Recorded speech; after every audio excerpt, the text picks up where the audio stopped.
Hello Karnataka, ಎಲ್ಲರಿಗೂ ನಮಸ್ತೆ. Welcome back to Nikhil talks. ಗುರು, ಇವತ್ತು RCB ಹೋಮ್ ಗ್ರೌಂಡ್ ಅಲ್ಲಿ ಮೊದಲನೇ ಮ್ಯಾಚ್ ಆಡ್ತಿದ್ದಾರೆ. 18th ಎಡಿಷನ್ ಅಲ್ಲಿ RCB ಯ ಮೊದಲನೇ ಪಂದ್ಯ ಚಿನ್ನಸ್ವಾಮಿ ಸ್ಟೇಡಿಯಂ ಅಲ್ಲಿ ಗುಜರಾತ್ ಟೈಟನ್ಸ್ ವಿರುದ್ಧ. ಇವತ್ತು RCB ಚಾನ್ಸ್ ಇದೆಯಾ ಅಥವಾ ಗುಜರಾತ್ ಟೈಟನ್ಸ್ ಸ್ಟ್ರಾಂಗ್ ಇದಾರ, ಅದನ್ನ ಈ ವಿಡಿಯೋದಲ್ಲಿ ಮಾತಾಡ್ತಾ ಹೋಗೋಣ. ನೋಡಿ, RCB ಕಡೆ ಈ ಸಲ ಬ್ಯಾಟಿಂಗ್ ಡೆಪ್ತ್ ಇದೆ, ಬೌಲಿಂಗ್ ಬಲಿಷ್ಠವಾಗಿ ಕಾಣ್ತಿದೆ. ಈ ತರ RCB ಟೀಮ್ ನ ನಾವು ಯಾವತ್ತೂ ನೋಡಿರ್ಲಿಲ್ಲ. ಮುಂಚೆ ಎಲ್ಲ ಯಾವ ತರ ಇರ್ತಿತ್ತು ಅಂದ್ರೆ RCB ಪ್ಲೇಯಿಂಗ್ ಲೆವೆನ್ ಯಾವ ತರ ಫಿಲ್ ಮಾಡ್ಬೇಕು, ಯಾರನ್ನ ಇನ್ಕ್ಲೂಡ್ ಮಾಡ್ಬೇಕು, ಆ ತರ ಇರ್ತಿತ್ತು. ಬಟ್ ಈ ಸಲ ಹಂಗಿಲ್ಲ. ಫಸ್ಟ್ ಎರಡಕ್ಕೆ ಮ್ಯಾಚ್ ಗೆದ್ದಿದೀವಿ. ಇವಾಗ ಯಾರ ಬದ್ಲಿಗೆ ಯಾರನ್ನ ಆಡಿಸ್ಬೇಕು ಅನ್ನೋದೇ ಒಂದು ದೊಡ್ಡ ಪ್ರಾಬ್ಲಮ್ ಆಗಿದೆ. ಅಷ್ಟು ಬಲಿಷ್ಠವಾಗಿದೆ ಈ ಸಲ RCB ಟೀಮ್. ಸಖತ್ತಾಗಿ ಟೀಮ್ ಮಾಡಿದ್ದಾರೆ. ಬ್ಯಾಟಿಂಗ್ ಡೆಪ್ತ್ ಇದೆ, ಬೌಲಿಂಗ್ ಸ್ಟ್ರಾಂಗ್ ಇದೆ, ಎಲ್ಲದಲ್ಲೂ ಸಾರ್ಟೆಡ್ ಆಗಿದೆ. RCB team top of the table ಅಲ್ಲಿ ಕೂತ್ಕೊಂಡಿದ್ದಾರೆ. ಈಗ ಇವತ್ತಿನ ಪಂದ್ಯದಲ್ಲಿ ನೋಡಿ, ಗುಜರಾತ್ ಟೈಟನ್ಸ್ ಕಡೆ ಬ್ಯಾಟಿಂಗ್ ಡೆಪ್ತ್ ಕಾಣ್ತಿಲ್ಲ.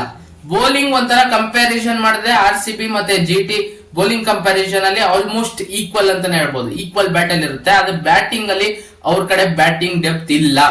ಚಿನ್ನಸ್ವಾಮಿ ಸ್ಟೇಡಿಯಂ ಅಲ್ಲಿ ಬೇರೆ ವೆನ್ಯೂಗೆ ಕಂಪೇರ್ ಮಾಡಿದ್ರೆ ಇಲ್ಲಿ ಕಂಪ್ಯಾರಿಟಿವ್ಲಿ ಬೌಂಡ್ರಿ ಚಿಕ್ಕದಂತಾನೆ ಹೇಳ್ಬೋದು. ನಮ್ಮ ಚಿನ್ನಸ್ವಾಮಿ ಸ್ಟೇಡಿಯಂ ಅಲ್ಲಿ ಬ್ಯಾಟರ್ಸ್ ಎಷ್ಟೇ ರನ್ಸ್ ಇದ್ರು ಕೂಡ ನಾವು ಚೇಸ್ ಮಾಡಬಹುದು ಅನ್ನೋ ಒಂದು ನಂಬಿಕೆಯಲ್ಲೇ ಬರ್ತಾರೆ. ಮತ್ತೆ ಇಲ್ಲಿ ಬೌಲರ್ಸ್ ಗೆ ಮಾರ್ಜಿನ್ ಆಫ್ ಎರರ್ ತೀರಾ ಕಡಿಮೆ ಅಂತಾನೆ ಹೇಳ್ಬೋದು. RCB ಕಡೆ ಬಲಿಷ್ಠವಾಗಿದೆ ಬೌಲಿಂಗ್ ಲೈನಪ್.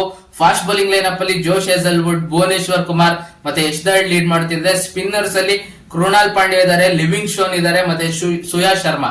ಅವ್ರು ಬೇಕಾದ್ರೆ ಅವ್ರನ್ನ ಇಂಪ್ಯಾಕ್ಟ್ ಪ್ಲೇಯರ್ ಆಗಿ ಯೂಸ್ ಮಾಡ್ಕೊಬಹುದು, ಅಥವಾ ಫಾಸ್ಟ್ ಬೌಲರ್ಸ್ ಗೆ ಹೆಲ್ಪ್ ಇದೆ ಅಂದ್ರೆ ರಸಿಕ್ ಸಲಾಮ್ದರ್ ಅವ್ರನ್ನ ಇನ್ಕ್ಲೂಡ್ ಮಾಡ್ಕೊಬಹುದು ಪ್ಲೇಯಿಂಗ್ ಲೆವೆನ್ ಅಲ್ಲಿ. RCB ಟೀಮು ನೋಡಿ, ಇಂಪ್ಯಾಕ್ಟ್ ಪ್ಲೇಯರ್ ಅಲ್ಲೇ ಏನಾದ್ರು ಒಂದು ಚೇಂಜಸ್ ಮಾಡಂಗಿದೆ ಮಾಡಬಹುದು. ಸುಯಾ ಶರ್ಮಾ ಅಥವಾ ರಸಿಕ್ ಸಲಾಮ್ದರ್ ಇವರಿಬ್ರಲ್ಲಿ ಯಾರು ಬೇಕಾದ್ರೂ ಇಂಪ್ಯಾಕ್ಟ್ ಪ್ಲೇಯರ್ ಆಗಿ RCB ಟೀಮಿಗೆ ಬರ್ಬೋದು.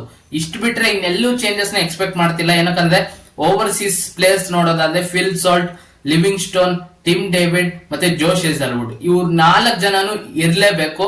4 ಜನನು ಕಾಂಟ್ರಿಬ್ಯೂಟ್ ಮಾಡಿದ್ದಾರೆ 2 ಮ್ಯಾಚ್ ಅಲ್ಲಿ. First match, second match bowling ಸಖತ್ತಾಗಿ ಮಾಡಿದೆ ಹೇಜಲ್ವುಡ್.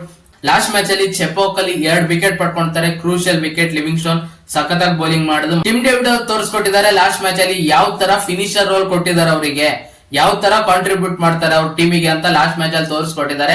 ಎಷ್ಟೋ ಜನ ಟಿಮ್ ಡೇವಿಡ್ ಅವ್ರನ್ನ ಏನು ಕಾಣಿಸ್ತಿದ್ದಾರೆ, ಅವ್ರು ಏನು ಯೂಸ್ಫುಲ್ ಆಗಲ್ಲ ಟೀಮಿಗೆ, ಬೌಲಿಂಗ್ ಕೂಡ ಮಾಡಲ್ಲ. ಅವ್ರನ್ನ ಏನಕ್ಕೆ ಅಷ್ಟು ಡೆಪ್ತ್ ಅಲ್ಲಿ ಒಬ್ಬ ಎಕ್ಸ್ಟ್ರಾ ಬೌಲರ್ ಆಡಿಸಬಹುದಲ್ಲ, ಅವರಿಂದ ಏನು ಬರ್ತಿಲ್ಲ ಕಾಂಟ್ರಿಬ್ಯೂಷನ್ ಅಂತ ಮಾತಾಡುವಾಗ ಲಾಸ್ಟ್ ಸೆಕೆಂಡ್ ಮ್ಯಾಚ್ ಅಲ್ಲಿ ತೋರಿಸ್ಕೊಟ್ಟಿದ್ದಾರೆ ಅವ್ರು ಬಂದ್ ಯಾವ ತರ ಇಂಪ್ಯಾಕ್ಟ್ ಮಾಡಬಹುದು ಗೇಮ್ ಅಲ್ಲಿ. ಲಾಸ್ಟ್ ಅದೇನ್ ಕ್ಯಾಮಿಯೋ ಆಡ್ತಾರಲ್ಲ, ಲಾಸ್ಟ್ 8 ಬಾಲ್ 22 ರನ್ 23 ರನ್ ಆ ತರ ಕಲೆ ಹಾಕೋ ತಾಕತ್ತಿದೆ ಅಂತ ಲಾಸ್ಟ್ ಮ್ಯಾಚ್ ಅಲ್ಲಿ ತೋರಿಸ್ಕೊಟ್ಟಿದ್ದಾರೆ. ಮತ್ತೆ ಓಪನಿಂಗ್ ಅಲ್ಲಿ ಫಿಲ್ ಸಾಲ್ಟ್ ಇರ್ಲೇಬೇಕು ಗುರು. ಅವ್ರು ಧಮಾಕ ಓಪನಿಂಗ್ ಮಾಡಿದ್ದಾರೆ 2 ಮ್ಯಾಚ್ ಅಲ್ಲೂ ಕೂಡ. ಅವ್ರನ್ನಂತೂ ಬಿಡಕ್ ಆಗಲ್ಲ. ನೋಡಿ, ಓವರ್ಸೀಸ್ ಪ್ಲೇಸ್ ಅಲ್ಲಿ ಏನು ಚೇಂಜಸ್ ಎಕ್ಸ್ಪೆಕ್ಟ್ ಮಾಡಕ್ ಆಗಲ್ಲ. 4 ಜನನು ಕೂಡ ಯಾವ ತರ ಇಂಪ್ಯಾಕ್ಟ್ ಮಾಡಬಹುದು ಅಂತ ತೋರಿಸ್ಕೊಟ್ಟಿದ್ದಾರೆ ಫಸ್ಟ್ 2 ಮ್ಯಾಚ್ ಅಲ್ಲಿ. ಮತ್ತೆ ಇಂಡಿಯನ್ ಕೋರ್ ಕೂಡ ನೋಡಿ ಯಾವ ತರ ಬಲಿಷ್ಠವಾಗಿ ಕಾಣ್ತಿದೆ RCB ಅಂದ್ರೆ. ವಿರಾಟ್ ಕೊಹ್ಲಿ ಅವರು ಓಪನಿಂಗ್ ಬಂದು ಧಮಾಕ ಮಾಡ್ತಿದ್ದಾರೆ. ರಜತ್ ಪಟಿದಾರ್ ಸ್ಪಿನ್ನರ್ಸ್ ಗೆ ಸಖತ್ತಾಗಿ ಆಡ್ತಿದ್ದಾರೆ. ಮತ್ತೆ ದೇವದತ್ ಪಡಿಕ್ಕಲ್ ಅವರಿಗೂ ಒಂದು ರೋಲ್ ಕೊಟ್ಟಿದ್ದಾರೆ, ಒಂದು ಕ್ಯಾಮಿಯೋ ಆಡಿ ಅಂತಾನೆ ರೋಲ್ ಕೊಟ್ಟಿದ್ದಾರೆ ಅವರಿಗೆ. ನೀವು ಔಟ್ ಆದ್ರೂ ಚಿಂತೆ ಇಲ್ಲ, ಒಂದು 14 ಬಾಲ್ 32 ರನ್ ಈ ತರ 200 ಸ್ಟ್ರೈಕ್ ರೇಟ್ ಅಲ್ಲಿ ಒಂದು ಕ್ಯಾಮಿಯೋ ಆಡಿ ನೀವು ಔಟ್ ಆದ್ರೂ ಚಿಂತೆ ಇಲ್ಲ ಅನ್ನೋ ತರನೇ ಅವ್ರಿಗೆ ಒಂದು ರೋಲ್ ಕೊಟ್ಟಿದ್ದಾರೆ. ನೋಡಿ ಬಲಿಷ್ಠವಾಗಿ ಯಾವ ತರ ಇದೆ ಇಂಡಿಯನ್ ಕೋರ್ ಅಂದ್ರೆ. ಈ 3 ಬ್ಯಾಟರ್ಸ್ ಆದ್ರೆ ಮತ್ತೆ ಜಿತೇಶ್ ಶರ್ಮಾ, ಮತ್ತೆ ಕೃಣಾಲ್ ಪಾಂಡ್ಯ, ಭುವನೇಶ್ವರ್ ಕುಮಾರ್, ಯಶ್ ದಯಾಳ್. ನೋಡಿ ಇಂಡಿಯನ್ ಕೋರ್ ಯಾವ ತರ ಬಲಿಷ್ಠವಾಗಿದೆ. ಮುಂಚೆಲ್ಲ ಈ ತರ RCB ಇಂಡಿಯನ್ ಕೋರ್ ಇರ್ತಿರ್ಲಿಲ್ಲ. ನಾವು ಜಾಸ್ತಿ ಇನ್ವೆಸ್ಟ್ ಮಾಡ್ತಿದ್ದು ಓವರ್ಸೀಸ್ ಬ್ಯಾಟರ್ಸ್ ಮೇಲೆ. ಆ ಟಾಪ್ ಆರ್ಡರ್ ಕ್ಲಿಕ್ ಆದ್ರೆ RCB ಗೆ ಒಂದು ಚಾನ್ಸ್ ಇರ್ತಿತ್ತು, ಇಲ್ಲ ಅಂದ್ರೆ RCB ಗೆಲ್ಲೋದು ಕಷ್ಟ ಆಗ್ತಿತ್ತು. ಅದು ಈ ಸಲ ಇಂಡಿಯನ್ ಕೋರ್ ಬಲಿಷ್ಠವಾಗಿದೆ. ಓವರ್ಸೀಸ್ ಪ್ಲೇಯರ್ಸ್ ಕೂಡ 4 ಜನನು ಕೂಡ ಇಂಪ್ಯಾಕ್ಟ್ ಮಾಡ್ತಿದ್ದಾರೆ ಗೇಮ್ ಅಲ್ಲಿ. ಹಿಂಗಿದ್ದಾಗ RCB ಗೆ ಏನು ಚಿಂತೆ ಇಲ್ಲ. ಇವತ್ತಿನ ಮ್ಯಾಚ್ ಕೂಡ RCB ನೇ ಫೇವರೇಟ್ಸ್ ಅಂತ ಹೇಳ್ಬೋದು. ಗುಜರಾತ್ ಟೈಟನ್ಸ್ ಕಡೆ ಬ್ಯಾಟಿಂಗ್ ಡೆಪ್ತ್ ಅನ್ನೋದು ಕಾಣ್ತಿಲ್ಲ. ಇವತ್ತು ಸಾಯಿ ಸುದರ್ಶನ್ ಅವರು ಮಿಸ್ ಆಗ್ಬೋದು ಅಂತ ಒಂದು ಅಪ್ಡೇಟ್ ಬರ್ತಿದೆ.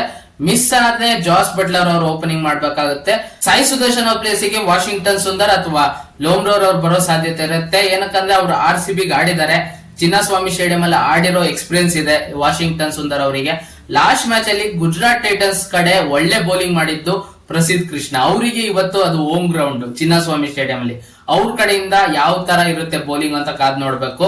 4 ಓವರಿಗೆ 18 ರನ್ 2 ವಿಕೆಟ್ ಪಡ್ಕೊಳ್ತಾರೆ ಮುಂಬೈ ಇಂಡಿಯನ್ಸ್ ಮೇಲೆ. ಅದು ಅಹಮದಾಬಾದ್ ಅಲ್ಲಿ 2 ಮ್ಯಾಚ್ ಕೂಡ ಡಿಫೆಂಡ್ ಮಾಡಿರೋರೆ ಗೆದ್ದಿರೋದು. First match Punjab Kings defend ಮಾಡ್ತಾರೆ ಗುಜರಾತ್ ಟೈಟನ್ಸ್ ಮೇಲೆ, ಮತ್ತೆ second match Gujarat Titans defend ಮಾಡ್ತಾರೆ ಮುಂಬೈ ಇಂಡಿಯನ್ಸ್ ಮೇಲೆ. ಆ 2 ಮ್ಯಾಚ್ ಅಲ್ಲೂ ಕೂಡ ಕಮಾಲ್ ಮಾಡಿರೋದು ನಮ್ ಕನ್ನಡಿಗರೇ. ಫಸ್ಟ್ ಮ್ಯಾಚ್ ವೈಶಾಖ್ ವಿಜಯ್ ಕುಮಾರ್ ಮಾಡಿದ್ರೆ, ಸೆಕೆಂಡ್ ಮ್ಯಾಚ್ ಪ್ರಸಿದ್ಧ ಕೃಷ್ಣ ಮಾಡ್ಕೊಟ್ಟಿದ್ದಾರೆ. ಆದ್ರೆ ಚಿನ್ನಸ್ವಾಮಿ ಸ್ಟೇಡಿಯಂ ಅಲ್ಲಿ ಅಷ್ಟು ಈಸಿ ಇರಲ್ಲ ಅಂತಾನೆ ಹೇಳ್ಬೋದು ಬೌಲರ್ಸ್ಗೆ. ಇವತ್ ಯಾವ ತರ ಮಾಡ್ತಾರೆ ಮತ್ತೆ battle to watch out for Mohammed Siraj versus Virat Kohli. First power play ದಲ್ಲಿ ವಿರಾಟ್ ಕೊಹ್ಲಿ ಅವ್ರ ಬ್ಯಾಟಿಂಗ್ ಬರ್ತಾರೆ, ಪವರ್ ಪ್ಲೇ ದಲ್ಲಿ ಬೌಲಿಂಗ್ ಮಾಡೋದು ಮೊಹಮ್ಮದ್ ಸಿರಾಜ್. ಇವ್ರಿಬ್ರು ನಡುವೆ ಯಾವ ತರ ಇರುತ್ತೆ ಬ್ಯಾಟಲ್ ಅಂತ ಕಾದ್ ನೋಡ್ಬೇಕು. ಯಾಕಂದ್ರೆ ಇಬ್ರಿಗೂ ಗೊತ್ತಿರುತ್ತೆ ಅವರ ಸ್ಟ್ರೆಂತ್ ಏನು, ಅವರ ವೀಕ್ನೆಸ್ ಏನು ಅಂತ. 7 ವರ್ಷದಿಂದ ನೆಟ್ಸಲ್ ಆಡಿರ್ತಾರೆ ವಿರಾಟ್ ಕೊಹ್ಲಿ ಸಿರಾಜ್ ಅವರಿಗೆ. ಅವರಿಗೂ ಗೊತ್ತಿರುತ್ತೆ ಇವ್ರ ವೀಕ್ನೆಸ್ ಏನಂತ, ಇವರಿಗೂ ಗೊತ್ತಿರುತ್ತೆ. ಇವ್ರ ಬ್ಯಾಟ್ಲ್ ಅಲ್ಲಿ ಯಾರು ಗೆಲ್ತಾರೆ ಅಂತ ಕಾದ್ ನೋಡ್ಬೇಕು. ಇವತ್ತು RCB ಸೇಮ್ ಪ್ಲೇಯಿಂಗ್ 11 ಜೊತೆ ಹೋಗ್ತಾರೆ ಅಂತ ಅನಿಸ್ತಿದೆ. ನಿಮಗೆ ಏನಿಸ್ತಿದೆ ಅದನ್ನ ಕಮೆಂಟ್ ಬಾಕ್ಸ್ ಅಲ್ಲಿ ತಿಳಿಸಿ. ಮತ್ತೆ ಇವತ್ತು ಯಾರು ಗೆಲ್ಲೋ ಸಾಧ್ಯತೆ ಇದೆ RCB ನ ಗುಜರಾತ್ ಟೈಟನ್ಸ್ ಕಮೆಂಟ್ ಬಾಕ್ಸ್ ಅಲ್ಲಿ ತಿಳಿಸಿ ಅಂತ ಹೇಳ್ತಾ, ನನ್ನ ಬೋಲ್ಡ್ ಪ್ರಿಡಿಕ್ಷನ್ ಇವತ್ತು ಕೂಡ RCB ಗೆದ್ದು 3 ಮ್ಯಾಚ್ ಗೆದ್ದು ಪಾಯಿಂಟ್ಸ್ ಟೇಬಲ್ ಅಲ್ಲಿ ಟಾಪ್ ಅಲ್ಲೇ ಇರ್ತಾರೆ ಅಂತ ನನ್ನ ಅಭಿಪ್ರಾಯ. ನಿಮಗೆ ಏನಿಸ್ತಿದೆ ಅದನ್ನ ಕಮೆಂಟ್ ಬಾಕ್ಸ್ ಅಲ್ಲಿ ತಿಳಿಸಿ ಅಂತ ಹೇಳ್ತಾ, ಈ ವಿಡಿಯೋ ಇಷ್ಟ ಆಗಿದ್ದರೆ ವಿಡಿಯೋಗೊಂದು ಲೈಕ್ ಮಾಡಿ, ಶೇರ್ ಮಾಡಿ, ಮತ್ತೆ ಸಬ್ಸ್ಕ್ರೈಬ್ ಮಾಡ್ಕೊಳ್ಳೋದನ್ನ ಮರಿಬೇಡಿ. ನಮ್ಮ ಚಾನೆಲ್ ನ ಸಬ್ಸ್ಕ್ರೈಬ್ ಮಾಡ್ಕೊಂಡು ಸಪೋರ್ಟ್ ಮಾಡಿ ಅಂತ ಕೇಳ್ತಾ ಈ ವಿಡಿಯೋ ಇಲ್ಲಿ ಮುಗಿಸ್ತಿದೀನಿ. ಮತ್ತೆ ಇನ್ನೊಂದು ವಿಡಿಯೋ ಒಂದಿಗೆ ಬರ್ತೀನಿ ಗುರು.